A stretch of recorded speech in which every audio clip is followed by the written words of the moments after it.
ఇప్పుడు ప్రెసెంట్గా అంటే ఎవరు లేరు ఆయన లెక్క చేయనీకి అయితే రారు కూడా రారు వేస్ట్ ఇప్పుడు ఎవ్వరు వచ్చింది అంతే మళ్ళీ వాళ్ళ ఇంట్లోకి వెళ్ళి వాళ్ళని వస్తేనే కరెక్ట్ అంతేగాని వేరే వాళ్ళు బయట వాళ్ళు ఎవరు చెప్తారు ఎవరు ఆయన లెక్క చేయలేరు కూడా ఆయన చేసిన వెక్క వేరు ఇప్పుడు ఎవరు వచ్చాడు కూడా అట్లా లేరు అది నార్మల్ అంటే మాగంటి గోపినాథ్ 3 సార్లు ఎమ్మెల్యే అయింది కదా, ఏమున్నాయి అసలు పనులు ఇక్కడ చేసిన?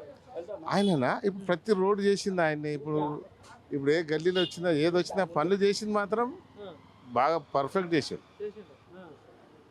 ఏ పని అయినా సరే డైరెక్ట్ 24 hours ఫోన్ చేసినా లేపు మాట్లాడిన వ్యక్తి ఆయన్నే అది అందుబాటులో ఉంటాడా? 24 hours ఉన్నాడు అది.